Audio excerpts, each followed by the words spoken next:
Assalamualaikum warahmatullahi wabarakatuh.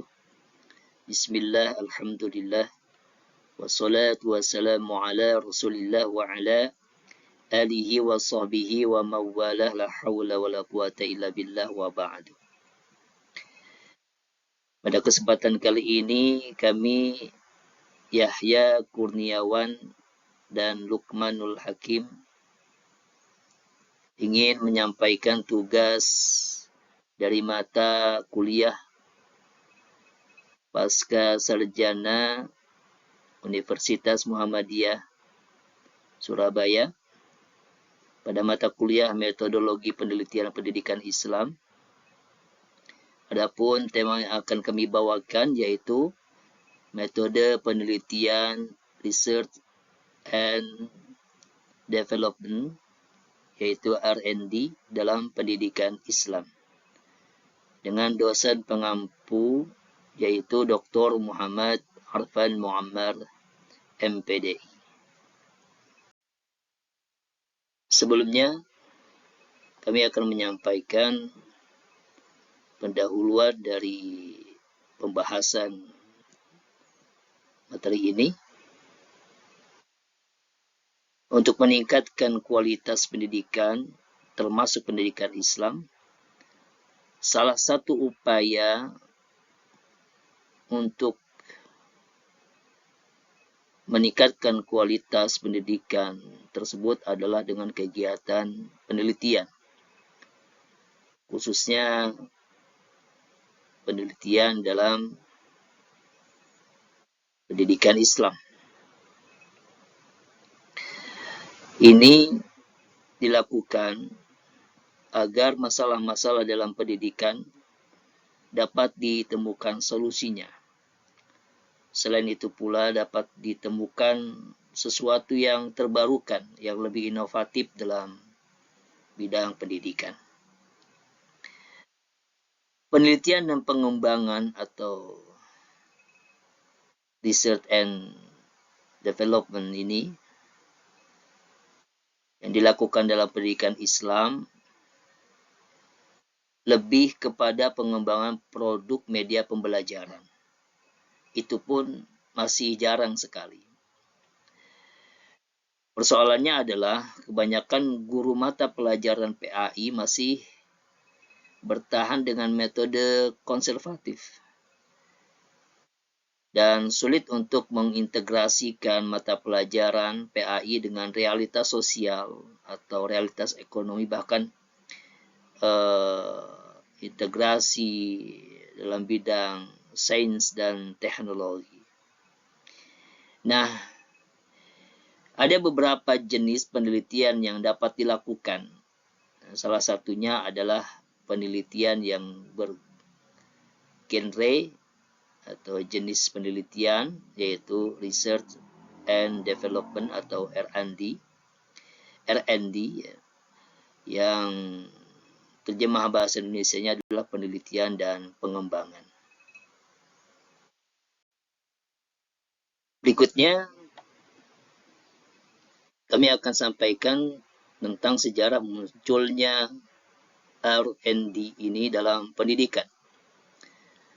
Pada awalnya, penelitian R&D ini diterapkan pada dunia industri dan merupakan ujung tombak dari suatu industri dalam menghasilkan produk baru yang dibutuhkan oleh pasar.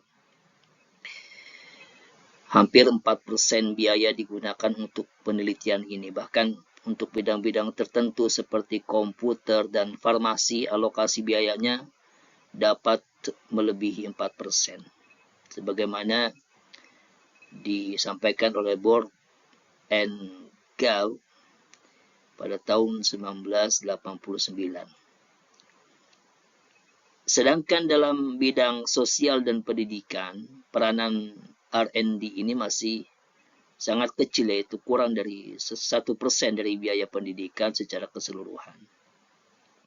Nah, hal ini dianggap sebagai satu hal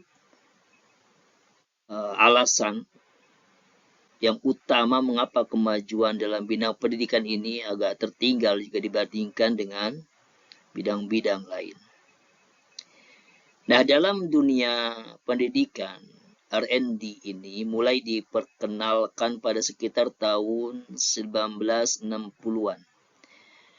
Pada tahun 1965, sekitar 1965-an, United States Office of Education, sebuah lembaga pendidikan di Amerika, melalui R&D seperti yang dikembangkan dalam dunia industri, jadi mengembangkan produk, bahan ajar, dan prosedur dalam bidang pendidikan yang dapat dijadikan prototipe hasil pendidikan. Dan selanjutnya prototipe itu dites, direvisi, dan kemudian disesuaikan dengan tujuan tertentu. Nah, apa produk-produk sebagai hasil daripada R&D ini dalam bidang pendidikan? Yang pertama, produk yang dihasilkan yaitu berbagai macam media pembelajaran dalam berbagai bidang studi, baik media cetak seperti buku dan bahan ajar tercetak lainnya, maupun media non-cetak seperti pembelajaran melalui audio, video, dan audio visual, termasuk compact disc. Gitu. Yang kedua, produk-produk dari hasil R&D ini yaitu berbagai macam strategi pembelajaran dalam berbagai macam bidang studi, ya, bersama dengan langkah-langkah atau tahapan pembelajarannya, yang tujuannya adalah untuk perbaikan proses dan hasil pembelajaran. Yang ketiga, produknya adalah paket-paket pembelajaran yang dapat dipelajari oleh siswa secara mandiri, seperti modul pembelajaran atau pengajaran berprogram. Yang keempat, desain sistem pembelajaran yang sesuai dengan kebutuhan dan tuntutan kurikulum. Yang kelima, berbagai macam jenis metode dan prosedur pembelajaran sesuai dengan tujuan dan isi materi pembelajaran tersebut. Produk-produk yang keenam, yaitu sistem perencanaan pembelajaran yang sesuai dengan kebutuhan lembaga dan kebutuhan peserta didik ataupun sesuai dengan tuntutan kurikulum. Yang ketujuh, sistem evaluasi, baik evaluasi proses maupun evaluasi hasil untuk mengambil keputusan yang berhubungan dengan penentuan kualitas pembelajaran atau pencapaian target kurikulum. Kemudian produk daripada hasil R&D ini yaitu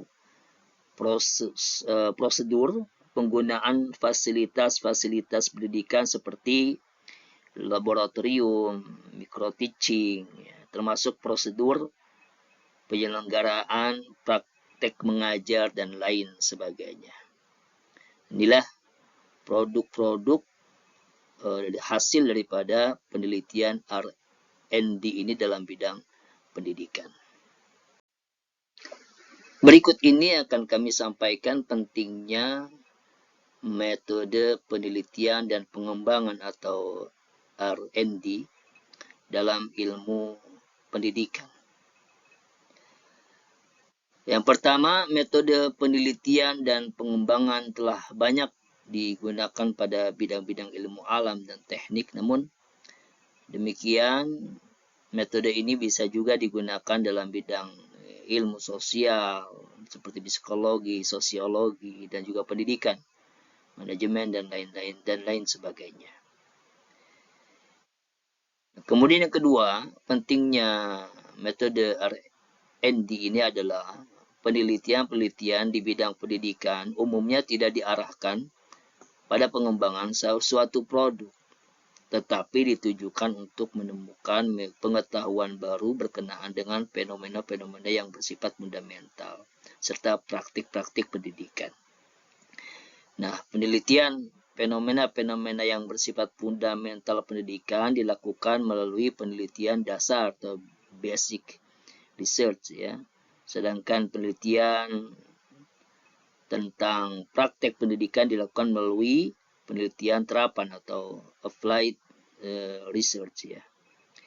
Kemudian yang ketiga, pentingnya metode R&D ini yaitu metode penelitian dan pengembangan merupakan penghubung atau pemutus kesenjangan antara penelitian dasar dengan penelitian terapan. Yang sering dihadapi adanya kesenjangan antara hasil-hasil penelitian dasar yang bersifat teoritis dengan penelitian yang bersifat praktis ya.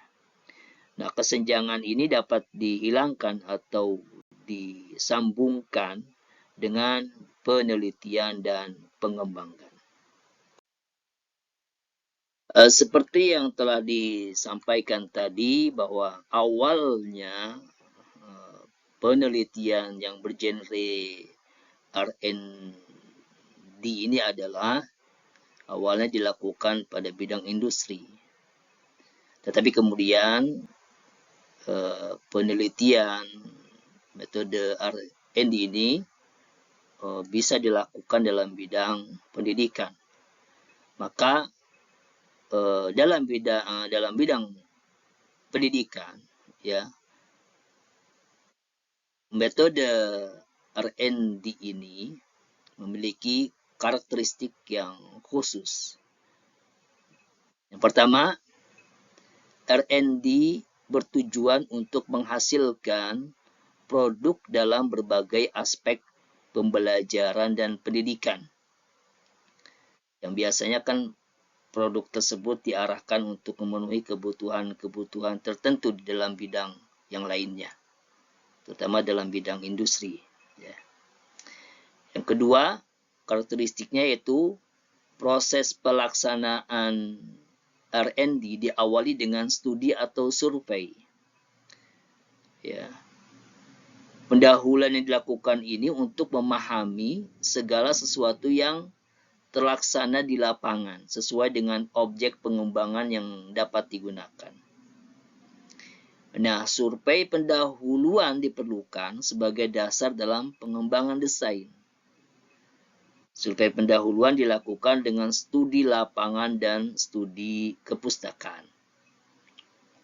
Karakteristik yang ketiga yaitu proses pengembangan dilakukan secara terus-menerus dalam beberapa siklus ya, dengan melibatkan subjek penelitian dalam lapangan yang nyata, namun tanpa mengganggu sistem dan program yang sudah direncanakan dan ditata sebelumnya.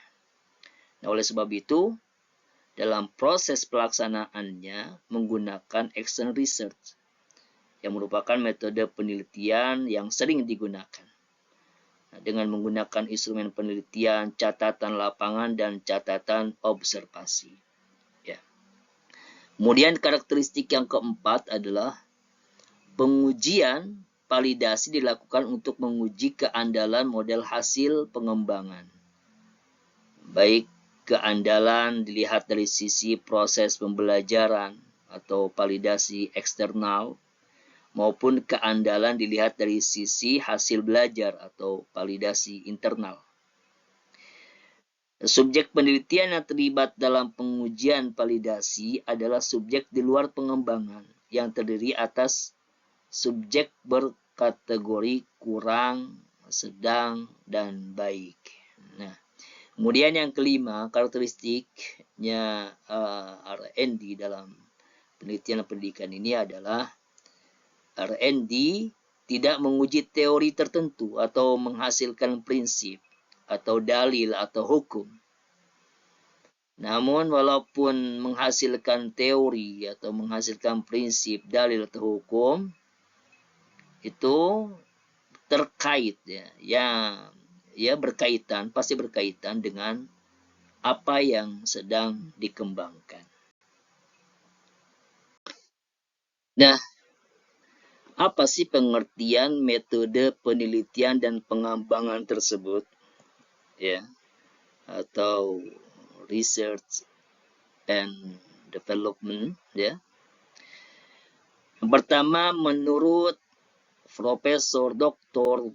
Nana Saudih Sukmadinata, penelitian dan pengembangan atau research and development ini adalah suatu proses atau langkah-langkah untuk mengembangkan suatu produk baru atau menyempurnakan produk yang telah ada yang dapat dipertanggungjawabkan. Sedangkan menurut Profesor Dr. Sugiono, bahwa metode penelitian dan pengembangan atau dalam bahasa Inggrisnya research and development, yaitu R&D, adalah metode penelitian yang digunakan untuk menghasilkan produk tertentu dan menguji keefektifan produk tersebut. Nah, teman-teman sekalian, bagaimana konsep penelitian dan pengembangan R&D ini?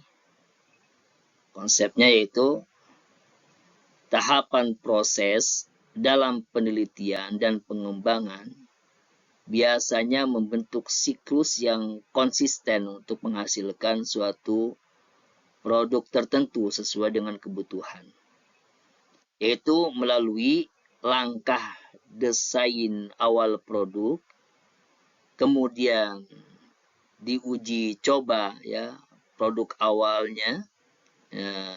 awal tersebut untuk menemukan berbagai macam kelemahan. Setelah diuji cobakan kembali.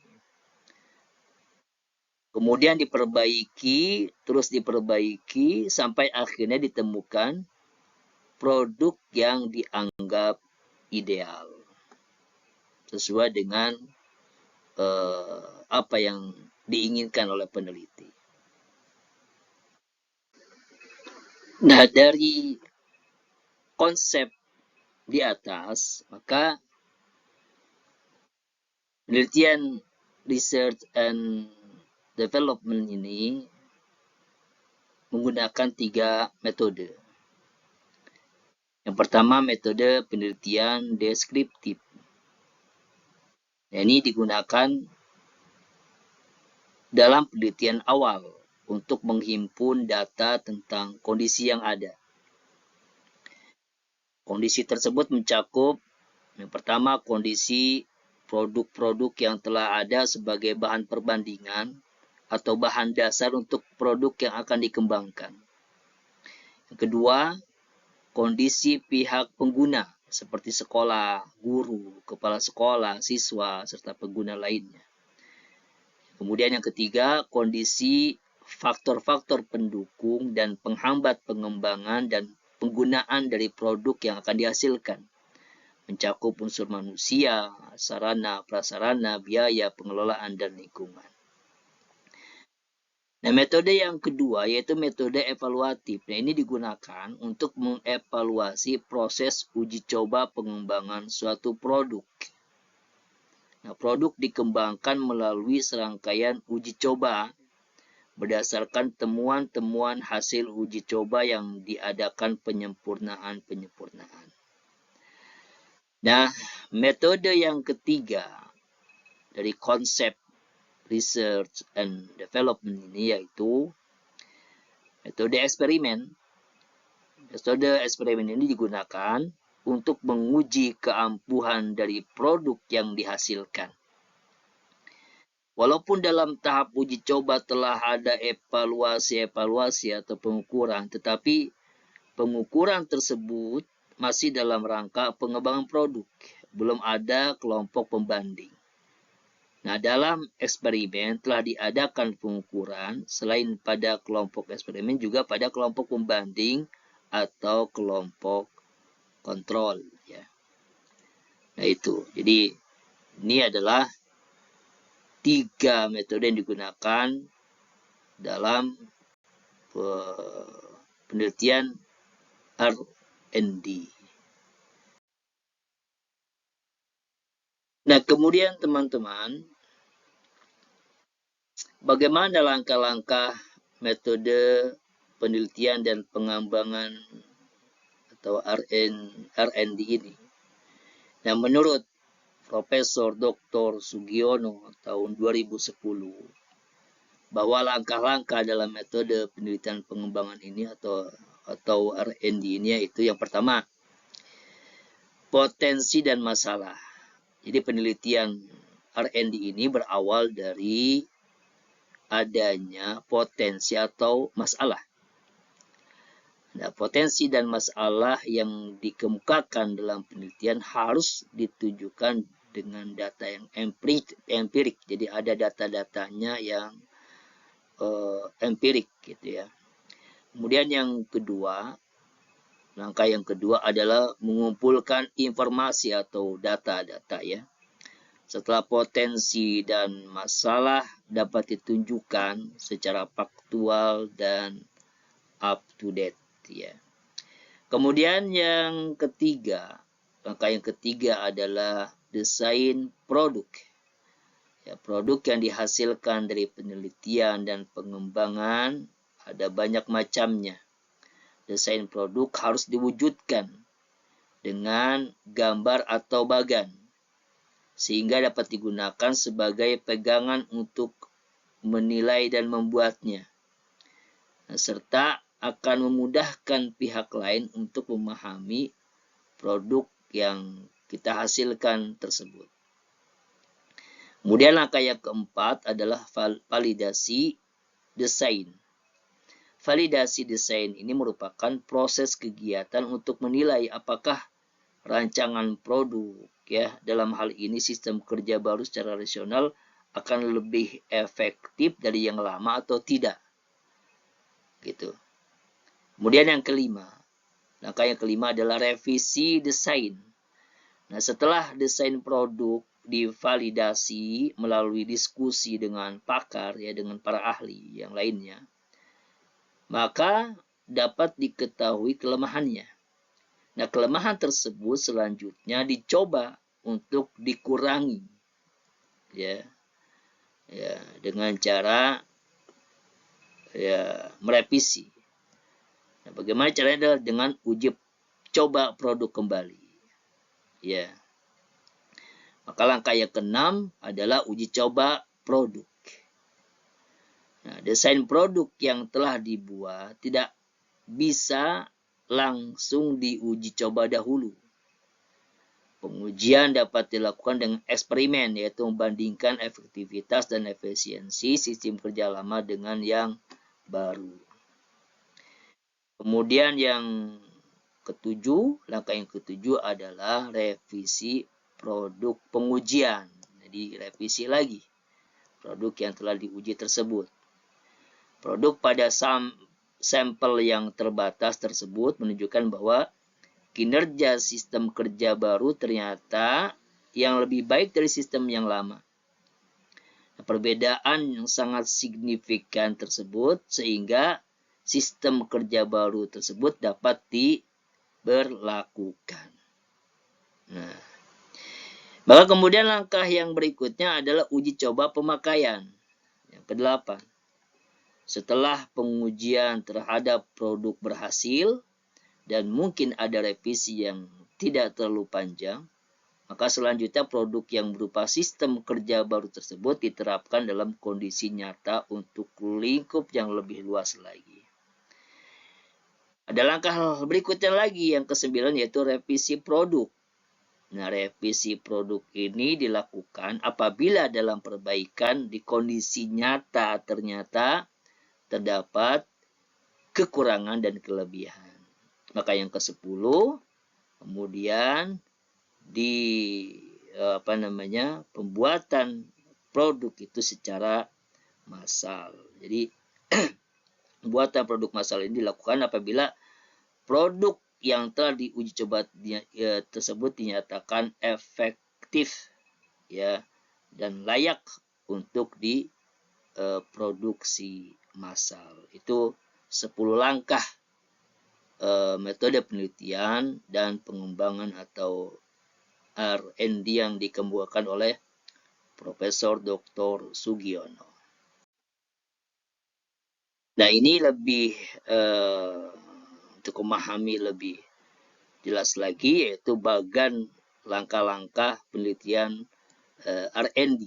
Ya, dari pertama menemukan potensi dan masalah, kemudian berikutnya pengumpulan data, kemudian mendesain produk, kemudian desain tersebut divalidasi, kemudian diuji coba pemakaiannya, kemudian direvisi produknya tersebut, kemudian diuji cobakan produk tersebut, kemudian direvisi lagi ya desainnya, direvisi lagi, kemudian revisi produk, dan kemudian diproduksi secara massal.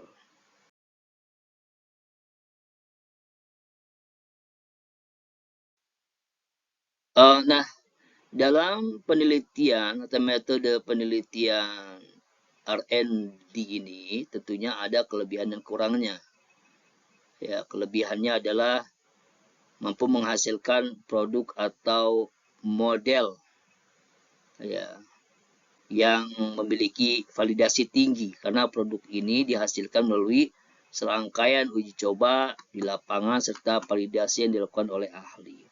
Kemudian kelebihan yang kedua cukup komprehensif ya, karena metode penelitian dan pengembangan mencakup berbagai pendekatan termasuk penelitian deskriptif, evaluatif, dan eksperimen. Jadi hasilnya yang dihasilkan adalah memiliki kualitas yang baik. Yang ketiga, kelebihannya adalah mampu mengatasi kebutuhan nyata dan mendesak.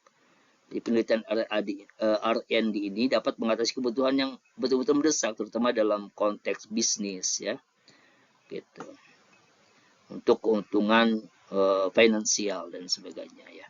Nah, kekurangannya apa? Kekurangannya penelitian model R&D ini adalah membutuhkan waktu lama, karena memang banyak sekali uji coba, revisi, dan sebagainya. Kemudian yang kedua, tidak dapat digeneralisasikan secara utuh. Ya, hasil penelitian R&D ini mungkin tidak selalu dapat digeneralisasikan ke populasi secara keseluruhan. Ya, keterbatasan ini juga perlu diperhatikan dalam interpretasi hasil. Kemudian yang ketiga, memerlukan sumber daya dan dana yang cukup besar gitu. Jadi memerlukan daya dan dana yang cukup besar penelitian ini. Nah, teman-teman, ini kami sampaikan contoh-contoh judul daripada penelitian R&D dalam pendidikan agama Islam. Ini ada 10, di sini bisa dilihat. Jadi penggunaan teknologi virtual reality dalam pembelajaran pendidikan agama Islam, pemanfaatan metode cerita dalam pembelajaran pendidikan agama Islam, dan seterusnya. Ini adalah contoh-contoh daripada judul penelitian R&D. Nah, yang terakhir, kesimpulannya bahwa metode research and development ini awalnya adalah metode penelitian yang digunakan untuk penelitian dan pengembangan dalam bidang industri. Namun kemudian metode dapat diaplikasikan dalam penelitian dan pengembangan dalam bidang pendidikan, khususnya pendidikan Islam yang notabene masih bersifat konservatif. Nah, metode research dan development ini dalam pendidikan Islam merupakan metode yang sangat bermanfaat dalam meningkatkan kualitas pendidikan Islam. Walaupun metode penelitian R&D ini terbilang rumit dan membutuhkan ketelitian dan ketekunan peneliti, tapi dampaknya akan terlihat secara empiris pada hasil penelitian. Demikian, terima kasih atas perhatiannya. Wassalamualaikum warahmatullahi wabarakatuh.